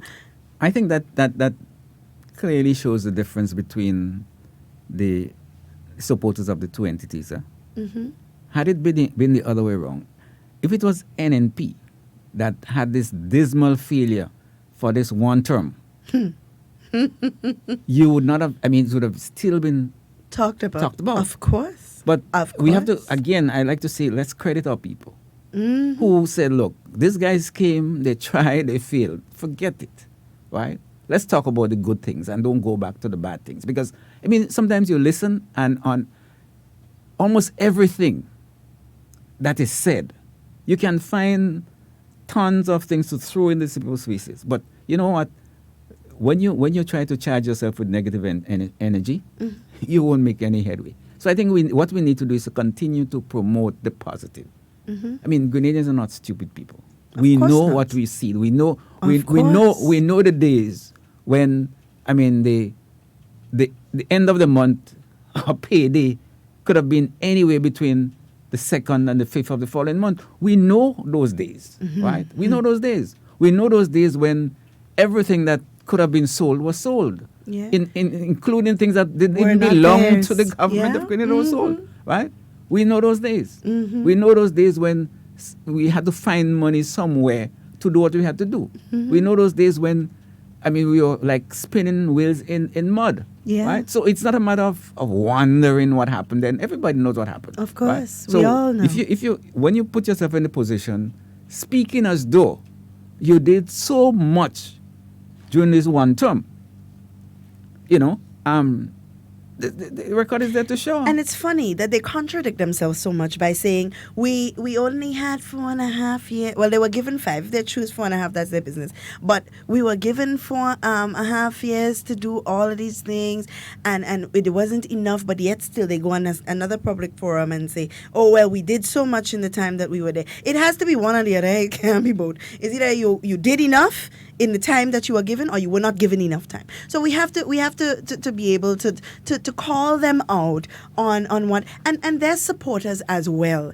I mean, it's one thing to support a party, but to support a party blindly is another thing, is another thing. Because a lot of people are listening to them say, oh, nothing is happening in the country, but they get in road work. A lot of them is saying, standing up with them and saying, oh, nothing is happening in the country, but yet for all their children just got a scholarship. And a lot of them are saying, oh, nothing is happening in the country, but some of them are in that training session that's happening in Nulo very soon. So we have to be what do we call nothing? What do we gauge as nothing? Because we have to understand that the government's responsibility is not to say, look, the government responsibility is to create an atmosphere where you yourself can create a job or get a job or facilitate an atmosphere for development and infrastructure where jobs can be created. I don't understand why we're not getting that. You know, in any system, right? There are hardcore supporters of Take Grenada. We have hardcore NNP supporters, hardcore NDC supporters. Now, if you ask me, if you allow only those two groups to choose, there's absolutely no question about it who is going to win if you allow each individual group to choose. But what's nice about this, there are persons who are sitting by and looking at whichever political system is speaking and judging by what either they see or what they hear. And those persons then make a decision as to who they should vote for. And when you look at what's happening in a country and what happened in a country back then, it is not only like after 2008, it is not only the NNP supporters that voted out the NDC. It is NNP supporters plus those Grenadians who look to see what's happening and decide, look, I'm going to go that particular way. And that would always be the case. In the United States, there are Republicans, there are Democrats. There are times when Democrats vote for Republicans, and there are times when Republicans vote for Democratic a president, right? So people look to see what is done and what is promised to be done. Of course. Right? Now, this party, this New National Party, is doing and promising. Yes. Right? The previous one was not doing, but promised. Right? They did not do what they said they had to do. Right? And then they blame, you see, like, children, you know, little children in a yard, and you blame this person and you blame this person and you blame. Come on. Let's hear about the solutions. And my disappointment following the convention of the New National Democratic Congress is that I'm yet to hear. I'm yet to hear what will be done. It seems as though the focus now is to find those little things, and I'm calling it little things because so far, the big issues that they thought was big was thrown right back in their face. Take the issue with the UA campus. I mean, I know you addressed it on this forum, but there is documentary evidence that you cannot lay the blame at the foot of the present administration. Of course. I mean, but you take that as a rallying call. It's now dismissed. I mean, I was telling somebody the other day that when I was listening to the new political leader, and by the way, I saw an open letter. Yes, to the I saw it as well. I really hope she reads it, right? Because it's basically preparing her for what is to come from her party. Yeah, and I listened, and I was kind of confused because at one point I was hearing hospital and SGU and UE, and like the person who was speaking didn't have the facts all together. Of course not. So it was all mixed up, right? But I mean, this is what we're hearing at the launch of your ascendancy to leadership. I mean, the good thing about democracy is that the people decides who they want to lead. Absolutely. And there's nonsense about Cambridge Analytics influencing. I mean, I call it nonsense. Voter I mean, come on. and, You know, and I mean, craziness. I'm saying to myself, people in their right minds, you're talking about how many years after you lost miserably, right? Now you're raising somebody from Trinidad call you on the phone. No name. I mean, come on, listen. No gender. I mean, Grenadians are not stupid, you know. But let's put it this way: it is an indication as to what to expect. That's the most I can say. We have a caller on the line. Good morning, caller. Hello, good morning. Hi, good morning. Gentleman and lady. Morning. And I would just want to say that good conversation. And I want to talk about a historical pattern of propaganda that been existing with a certain group of persons since Sir Eric Montague's time. Tried to smear, tried to character assassinate, tried to put things in the minds of the people that is not real, that is not true.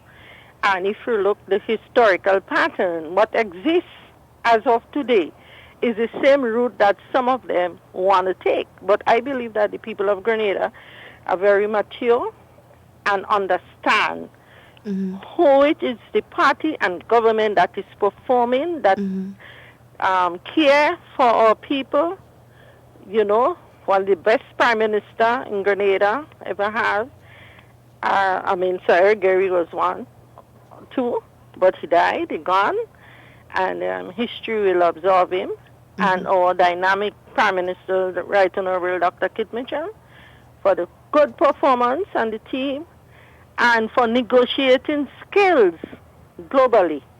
We have to give credit to the New National Party. Of course. And no reason why the New National Party got 15 seats for 3 times. And an election is not 6 months. You could have 99 consultants, the 6 months or the 1 month before the election. But if you don't care for people, love people, and make sure you service your people, that cheap psychology that these opposing forces, I have to say opposing forces, want to come out, the people of Grenada will not, Carriacou and Pitamatic will not accept that. They know who the one that is performing, and they could say who is what is cheese and what is chalk. So thank you. Have a good day. You too. Thank you so much for your contribution, caller. And in that same convention that was so very, very disappointing, I listened to a former NNP, and I was taken aback. I was very disappointed because you spent 20-something years in a government that has produced so many good things for the people of Grenada. You were actually the voice that even introduced some of these things to the people of Grenada, and now you are standing on a political forum talking about you were blinded and now you're ripe, but sometimes we have to be careful not to ripe until we're rotten. You understand? Because how could you, with the same mouth that you took to say that the NNP has done so many good things for Grenada, turn around with that same tongue and say that they have not done? You know what this reminds me of? It reminds me of 2 parents that went through a terrible divorce, and you have a mother that is angry, and a mother that is upset, and she's poisoning the mind of her children against the husband because she cannot get her way, that is what they're behaving as. You know, we can't have our way, and we just upset because them children, I find they like their father more, you know, but, you know, I ain't getting a chance. That is what they're behaving like. Just putting a set of nonsense propaganda out there for people to spread and make nonsense. And we as Grenadian people must start demanding, why are they treating us like people that are so stupid? History is ripe with people who commit political suicide. Right? I mean, it is one thing when somebody destroys you politically, but it's another when you destroy yourself. For those of us who know the history, let's just, you know, muse over it, because honestly, I don't know if it's worth the while to get into conversation as to the how and the why. I mean, the records are very clear. Like I said, for those of us who know, we know why. But it's what is my friend. What he did is actually commit political suicide. Of course. Because you see, it reminded me of this story I read where the two armies were fighting, one in red and one in blue. Okay, and this guy decided, I'm not going to fight. I'm not going to fight with anybody. So he decided to put the top red and the bottom blue, and he went out in the middle of the war. And you know what happened? Those in red shot the blue, and those in blue shot the red. So I mean, when you're trying to put yourself in positions where, I mean, the gentleman knows that he's not welcome there. I think he knows that he's being used. They figure that if we get somebody to do what we like to do, attack, then we'll make way. But like I said, you know, I don't think that's something we should even bother about, because, like I said, nobody's destroying him, he's destroying himself. Of course. But we have to do better as Grenadians as it relates to the information that we allow people to give us and the respect that they give us as politicians. Because if you are telling me a lie that is easily verifiable and expect me to believe you, it means that you have no respect for me as a person, you know, and we have to start demanding more respect as Grenadians from our other political, I'm not even going to call them opposition forces, because in order to be an opposition force, then you must present a plan in which you say how you're going to do better for Grenadians, and they have yet to do to present anything to us, you know, and nor do we care, because at this point there's absolutely nothing that they can tell us, you know, that is going to get us all riled up about, yes, well, that is a political party that we want to see, because they have had a history of failure, you know, a long history of failure. You know, is that somebody that we want to risk it all for? I don't want to risk it all for somebody who has failed so many times and is still begging to be back and still not providing us with information on what it is that they're going to do for us, you know? So we have another caller on the line. Hello? Good morning, caller. Hello. Hi, good morning. How everything? Everything is good. Yes. Name is Stan Philippa there? Yes. Yes, morning. Okay, good morning, Mr. Philip. Morning. Morning. Yeah, Mr. Duncan, I want to applaud the Grenadian Union teachers negotiating team for negotiating good faith and negotiating that they don't negotiate for only client, but they're negotiating in the right way that they see other people and they don't only see the client. Caller, hello? I don't want to cut you off, but could you please lower your radio in the back? Okay, I'll call back, okay? Mm-hmm. No problem, I'll call back. I think that intervention by the caller is a timely one. It is. We were actually spending too much time on this other issue. Yes, but of course, and he brought up a very good point. He brought up a very... Hello, caller?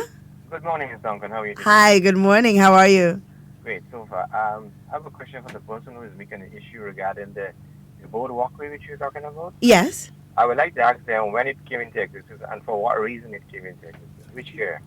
You know? Mm-hmm. Was it there all the time? No. It came into existence when the Cricket World Cup came on. Mm-hmm. Yeah? Yeah. So it worked without before. So if you wanted to make it an issue, for talking sake, I think you're just wasting time. Mm-hmm, mm-hmm. You're absolutely correct. You know, because I would like to see something legitimate when you're on air, when you're doing something which is, speak about something which makes sense. Yeah. Yeah? Yeah. It is closed because it's going to be repaired. You complain because why it was broken. Yeah. So there's chances that somebody going to fall through. Yeah? Mm-hmm. The whole thing about, use the whole time you have on the media to educate people, like what you're doing. Throw things which are helpful to people. Yeah. Don't say and do things which is just for talking sake. Yeah. It's just like you're backbiting. Mm-hmm. You ain't going nowhere. Mm-hmm. Yeah? Yeah. And also, I would like to make a point of the people who are there in Melbourne Street. I know they in certain people are going to be removed and pushed into the market itself. So the people who are there in Melbourne Street, I don't know if they could be moved into the market, because when the market came into construction many years ago, they were temporarily moved to that area, not permanent. I've seen a lot of people know it in there as permanent. I mean, I don't know how good it is for you to sell things that you have to eat along the roadside where fumes from the vehicles have been hit on. Mm-hmm. Right. You understand the point I'm trying to make there? Yeah, I understand. Yeah. So how good it is for you to sit and sell. Those were temporary people. They were put there temporarily. If they could be removed back into the market, it would be so nice. It don't have to be like this week for this week. You take it into consideration, which is a nice thing, So you can get extra parking facilities there for lots of vehicles. Yeah. Okay. Thank you so much for your contribution, caller. You're welcome. Bye-bye. What I hope is not done as is usual is that this is taken and made a political issue. I hope so. I mean as well. that's a norm in Grenada, but I really hope that people see the wisdom in the action, and just accept that we have to do things to ensure that we enhance our environment, and that's one of the things I think that. Of course. And not only that, if you put all of the vendors in a centralized area, then they would notice that they have an opportunity to have access to more people. So you have to look at the positives and not just and a lot of the times when these things come out and they are politicized, they only point out the negatives, but somebody needs to go out there and say to them, guys, look, it's not all bad. You are going to have access to even more people when you are put in an area where all vendors must be. It improves the quality of the food that people are buying from you. Maybe there are a lot of people out there that look at your food and say, oh, I'd like to buy from this person, but I ain't like the location that they're in, the carbon monoxide, and, so we have to look at all of these things. But the caller is absolutely right. I had that conversation sometime this week that I'm hoping that with the demolition of Jamrock, finally, that these people would have an opportunity to be moved into the market. And a point that needs to be made as well, because I believe that it's going to come up. It's going to come up, and we need to make that very clear that with the demolition of Jamrock, nobody is being displaced.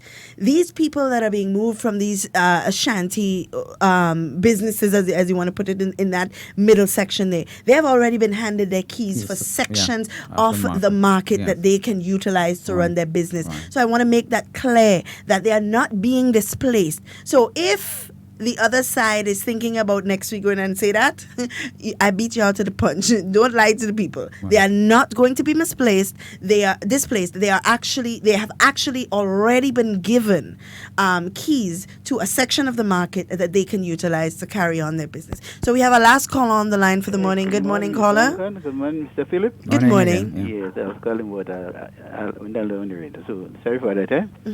Yeah, I was saying, I want to applaud the Grenadian Union of Teachers and the negotiating team for negotiating in the right fit.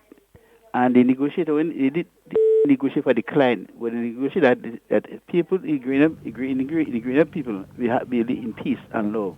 And I want to applaud them for doing what best for not only the client but for the people of Grenada, Carriacou, and Peter Martin. And what I find so strange and funny with the opposing force. When the when they negotiate for 25%, which was impossible to do, they supported them, right? Because which is something that if the government going to do it, what's going to happen with the country, right? But now they negotiate where they can make everybody feel happy and comfortable. They are against the union leader and negotiation team that negotiate for the client to get something. And I want to say there is nothing that the government do. The opposition force go support. I remember when NMP in government, when NDC do anything good, they support it. They applaud the government for doing it. But there is nothing this government do that the NDC support. Everything they criticize. And when people see you criticizing everything that's good and bring benefit for the Grenadian people, even their own family get benefiting from it. Even their own self benefiting from it, but they're opposing it. And if you want to go down that line, the result will always remain the same. Yeah. I always say the politics about people, politics about yourself. And more people you can win over to you is better for you. If they want to stay the way they stay in one way, that's a portion. But we as NMP people and the government on the right track, and they do what is right and what is good, and to making the Grenada people happy and making Grenada a gem in the Caribbean. So, Ms. Duncan, Mr. Philip, you all have a wonderful God bless you. You too. You too. Ms. Duncan, I said that the caller raised a very pertinent issue, because we now looking at two contrasting issues here, right? Yeah. The teachers' union indicated early that the negotiation is progressing in good faith. Yes. They recognized the employer's constraints, and they were able to work to have an amicable solution. Yeah. On the heels of that, the other union is saying, there's no way you're going to accept this. Now, you're looking at something that's done, right? And when I inquired from a very senior person from the teachers' union, why are you guys not negotiating as a team? And his words to me is, look, guys, let me tell you this. As a union, we believe in the fact-based approach. Yeah. And we like to look at things objectively. Yeah. We don't believe in the jump and make noise. And he told me that before the agreement was reached. And I'm now seeing that had these people, because government had proposed that they all do it as one group. Right. And the teachers decided to do it on their own. And some of us thought, well, why are they doing that? Now we understand that these people are reasonable. Of course. And they understand the constraints that governments have to operate from. And the amicable solution that resulted is a plus for the union. And I think they have to be applauded for their approach to this whole thing, taking into consideration the good of the country as a whole, and not just the people. Yeah. And a little bird whispered in my ear yesterday. I want to say a little bird whispered in my ear yesterday that even on the heels of a signed negotiating contract between the government of Grenada and the teachers' union, that the other unions are still holding fast that they don't want 4%. No, they were on news last night. They clearly stated last night that they don't want 4%. And it's ridiculous, because if the Union of Teachers can see a justifiable reason as to why they can accept 4%, then what is your problem? Why do you not want to squeeze the hands of the government and say, no, we are not going to budge? And you see, that's why I keep saying it is the unions are the employees. The employers are the public servants. So guess what? The budget is being read on Wednesday, and then they're going to take this and make it a political issue about NNP and about Dr. Mitchell and about the administration, when it really isn't a political issue. Not a political issue. It really isn't an issue with them. It is the unionists of those two unions, one being a very emotional woman, and the other one being a man that holds hard and fast for no reason, just making decisions based on political gain and political purposes, because they believe that if there is unrest in the country and if the workers are up in arms and on strike and all of this nonsense, that it would put a strain on NNP as a political party. And that is their main objective, to ensure that this government fails at all costs, because they do not support it. And that is a sad way to look at it, because the government is the people. We, the citizens of the state, are the government. the 15 representatives, they are the administrators. They are meant to manage the resources of the country, to ensure that it is properly utilized and sustained for many governments and many years to come. The jury has now shifted. The jury is now the population of Grenada who have seen one of the unions who have all reason to be angry with the government. Yes. Right? Was able to sit and negotiate an amicable settlement on the one hand. And the jury, the people, would now look at the other group who's holding out for an unreasonable demand, with an unreasonable demand. And the jury would judge. Because you see, let me say this to you, Ms. Duncan. Industrial action can only be fueled if your populace are in support of you. Yeah. Right? We now wait to see what happens. But I mean, I'm not part of the administration as far as putting numbers in the budget is concerned. But if I have to put a number, I put in the same number in the budget, of course, as the teachers got. Of course, the budget that won't stop the budget. They think that won't stop the budget from being read, because if I make a provision, that's what I provide for. It's there. You want it, you get it. If you want less, fine, we'll give you less. But provide for what the country can afford. We have to provide services not only to these people, but to a wide range of Canadians. Yes. Everybody is making a contribution tax-wise, and everybody should benefit from this in the society. Absolutely. And it is in that vein that we end today's program. It's always a pleasure speaking with you. But before I leave, let me leave you with some words of wisdom. As Grenadians, we must think first. And in thinking, we must consider what is best for the future of the state of Grenada. Not our political policies or political gains, but what is best for all the people of the state of Grenada. It's been a pleasure being here with you this week. In whatever you say and whatever you do, be safe, be secure. I want to be talking with you and not about you. Enjoy the rest of your day. Stay up to date with all that's happening with the new National Party, NNP. The new National Party, NNP, St. Andrews Southwest Youth Arm, presents its annual themed cocktail and gala. It's 90s style. That's right, we're going back in time.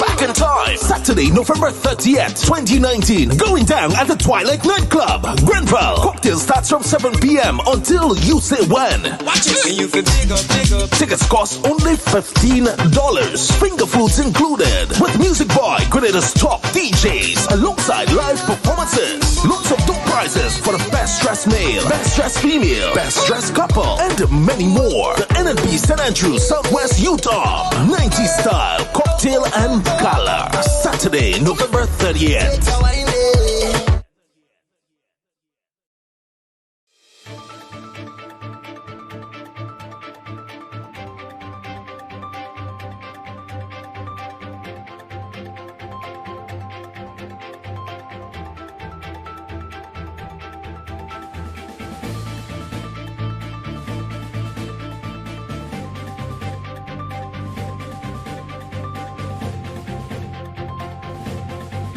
New designs and paperwork submitted to World Bank for more funding for River Road project. Details to this story and more in the National Report.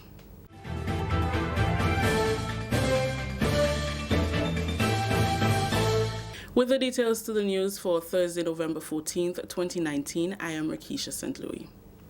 Government has submitted new designs and paperwork to the World Bank for tendering to acquire more funding to complete the River Road project.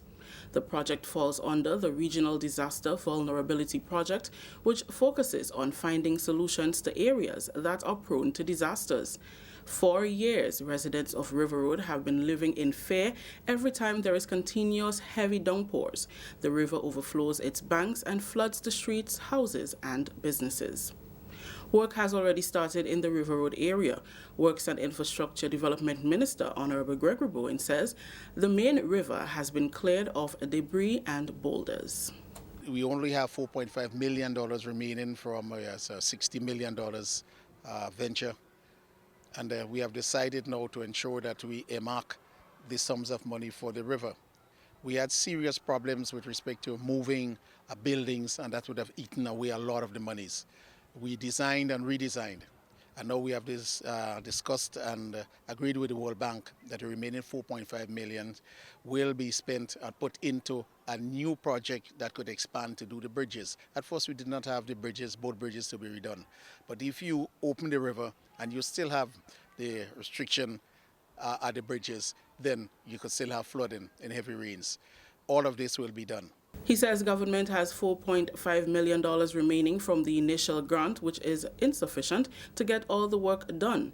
Therefore, new designs and paperwork have been submitted to the World Bank to commence the tendering process. According to Minister Bowen, 2 bridges will be demolished and reconstructed, and retaining walls will also be constructed. Removal of the 2 bridges, a replacement, that's the one up by Steel and the Humbag Bridge. Retaining walls to the proper heights that will be necessary so that the water will not come in at all, and the necessary gradient to ensure that the river flows out there. And that's one significant point that has to be emphasized, is that the sea sometimes are higher than in here. So we may need a mechanical plant to ensure that the water is pumped into the seas. When the high rains are there, then it will flow, but you'll always leave some there, and we always want it to be out. So all of that will be taken care of in this new project. Residents are pleased with the scope of work that has been undertaken. However, they have expressed concerns about the removal of the boulders in the river. Minister Bowen gave the assurance that the boulders will be replaced. The residents are very happy, and their main concern is that we're removing the stones away from the river. If you note, you'll see that the stones are packed onto the side. And the general project, if we have to bring in boulders, that will be all part of the projects, because while you come with the retaining wall, the base of the wall must be protected by boulders. We do not have sufficient here to do. So they must not fear too much that the big boulders are removed and placed on the side. And also you'll have boulders of varying sizes. All of that will be taken care of in the design. So even if it looks now without any boulders in there, that will be replaced in the design. And we like to work in the dry season. A lot of the foundation of what we do here for the bridges, etc., must go down in the dry season. So 2021, what we can do in the dry season in 20, we'll get it done. What we can do in the dry season in 21, we will get it done, so that we get a project that will be lasting and that will fulfill the reason for which it was done. Grenada will host the first in a series of stakeholder events with the JIPA network next week, following a recent agreement with the government to develop the plans, processes and funding models for the ultimate realization of national health insurance in Grenada. The forum and conference will be held at the Radisson Beach Resort on Monday and Tuesday. In keeping with its 9-month commitment and contract to engage in broad-based frequent consultations, JIPA has invited local and international consultants on NHI, as well as a wide cross-section of the Grenadian society, including the medical fraternity, trades union council, private sector, insurance industry, civil society organizations, the churches, and government officials. Over the course of the 2 days, while JIPA will formally introduce its brand and ideas to the Grenadian community, issues that will be addressed include healthcare funding methods, benefits, managed healthcare, and value-based healthcare. The 2-day event is structured to maximize discussions and promote public education. While this initial event will see JIPA providing an indication of its preliminary plans and ideas, the company's complete plan will be unveiled early in 2020, only after getting the necessary input from the various stakeholders throughout Grenada, Carriacou, and Petit Martinique. This is the National Report. We'll have more news after the break. Did you join the public service on or after February 22nd, 1985, and have since retired? This might be important to you. Government understands that the NIS pension may be insufficient to take care of your needs. So, While it awaits the court's ruling on the matter of pension for public officers, government has taken action to protect your quality of life so that you can take care of your needs in the meantime. Persons who joined the public service on or after February 22nd, 1985, and serve continuously in an established position for a minimum 26 years and 8 months, and retired at age 60, may be eligible to receive an advance payment, which when combined with NIS, represents 70% of their last salary. For more information, call or visit the Pension Secretariat in the Department of Public Administration, Ministerial Complex, 440-3767. Welcome back. 360 young people will benefit from a $3.3 million DFID-funded training program over a 3-year period under the Skills for Youth Employment program, SKY. Under this initiative, government, through the Ministry of Education and NULO, will engage 120 youth annually in skills training. The program focuses on 6 areas of vocational skills training, after which participants will be certified. Minister with responsibility for tertiary education, skills development, and educational outreach, Honorable Pamela Moses, says the first group is already undergoing training. DFID will cover the total training cost of 3.3 million EC dollars over a 3-year period. So that is a total of 1.1 million yearly for the cost of training, materials, and things like that. So that is a 65% of the cost. While the government of Grenada, through the Ministry of Education, will cover transportation costs of 1.1 million over the 3-year period, or $375,000 yearly, to the 120 students. Young people living with disabilities are included in the program. 10% of the trainees must be disabled youths.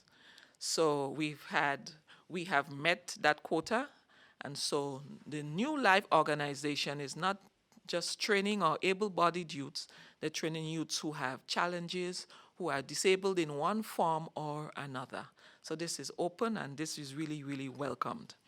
Additionally, government will fund a second phase, which is solely for adults over 35 years. 70 adults will benefit from a 9 to 13 months training that will result in self-employment.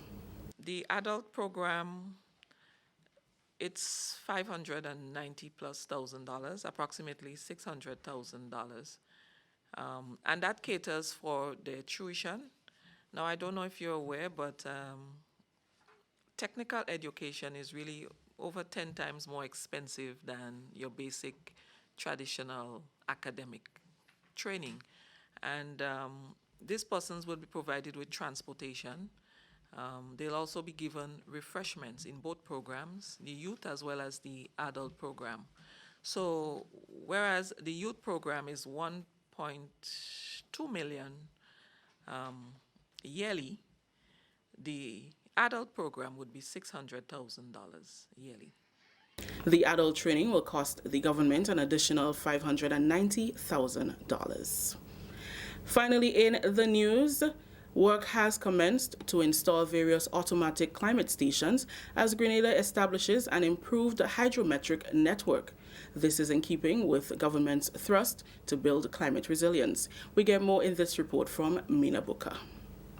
With a focus on reducing vulnerability to natural hazards and building resilience to climate change impacts, the government of Grenada is receiving support from the World Bank and the Climate Investment Fund to install a number of automatic climate stations, part of the initiatives as government develops a hydrometric network. The development of an improved and effective network will provide real-time or near real-time hydromet data to support planning, engineering, and disaster early warning activities, promoting public health safety and reducing vulnerability to potential disaster events, as well as improved hazard mitigation.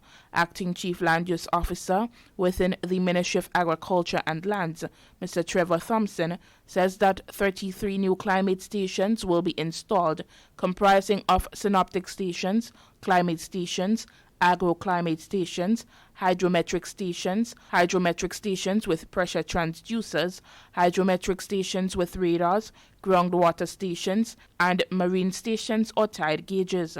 The ministries and agencies collaborating in this project are the Ministry of Agriculture and Lands, Ministry of Finance Procurement Unit, Ministry of Climate Resilience, Environment, Forestry, Fisheries, Disaster Management and Information, Ministry of Finance Physical Planning Unit, Ministry of Carriacou and Petit Martinique Affairs, Ministry of Tourism, the National Parks Division, NAWASA, MBIA, the Meteorological Office, and NADMA. The region, as he further explains, will also have access to the information. The data that is collected will have a benefit a suite of stakeholders across the country.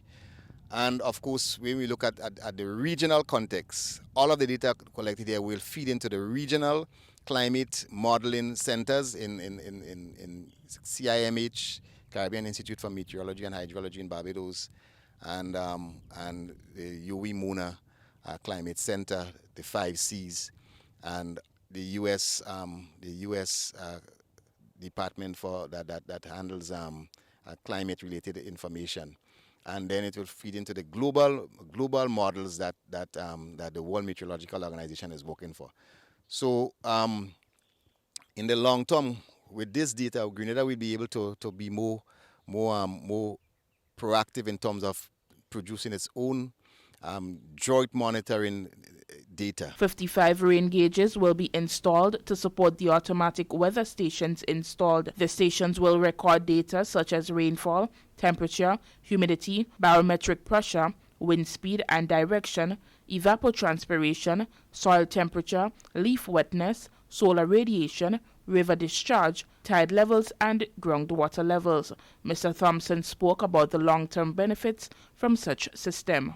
In terms of the long-term beneficiaries, you talking about when we're looking at planning for water supply and distribution, or even the management of water resources in general, flood management, because this data will feed into watershed management and watershed modeling, which will also help us with designing, with developing flood hazard maps for Grenada, landslide hazard maps for Grenada, and a number of other hazard maps that will assist us. It will also feed into the predicting the amount of sea level rise that we could plan for in the future, so that we could address issues on the Carriacou, the airport, the coastal areas where the hotels, etc.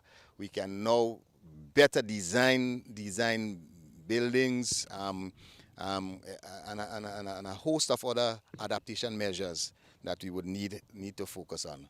Installation of the different hydrometric devices will continue across the Tri-Island by the international company Sutran OTT that has been contracted by the government of Grenada. Mr. Patrick George, consultant, says that about 60% of the installation has been completed. To date, I can report that we have accomplished at least 60% of the civil works. Within the next week, we should be receiving the towers that would be installed and the guide wires. So within the next month, everything should be completed in terms of civil works and installations. This installation, which began on October 29th, is expected to have a duration of 8 weeks and is expected to end by December 15th. All hydrometric systems are expected to be fully functional by February of 2020. For the Ministry of Agriculture, I am Mina Booker. Thank you, Mina. That story just ended the national report for today, Thursday, November 14th. Let's recap the top story. New designs and paperwork submitted to the World Bank for more funding for River Road project. On behalf of the entire news team here at the Government Information Service, I am Rakisha St. Louis saying thank you for joining us. Until next time.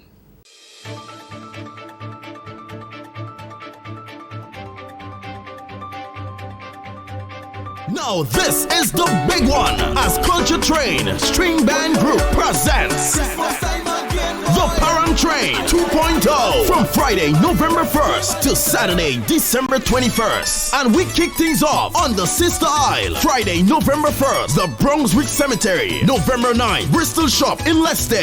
November 15th, Modest Shop in Mount Royal. November 16th, Waynes Bar, Hillsborough. November 22nd, Brongo Shop, Harvey Vale. November 23rd, Goosey Shop, Winwood. November 27th, Sky Shop in Brunswick. November 29th, we head to Union Island to Hugh Malzat Square, Clifton. November 30th, we inside P.T. Martinick at Jigs Cross. December 4th, Pro Shop, Belvedere. On December 6th, we head to the mainland Grenada at Travelers Bar, Grand Mall. And on December 8th, Gold's Bar under the Bamboo, Ped Motor. December 11th, Marvin Shop in 6 Roads. And on Saturday, December 21st, it's the grand finale round the island. And all events start from 7 p.m. Parang Train 2.0, brought to you by Grenada Tourism Authority, Government of Grenada, Grenada Distillers Limited, Digicel, WeiVybz FM, Sister Isle Radio, Amazing Colors, Ariza Credit Union, and Booms Construction. The Parang Train, and they'll be coming in by you.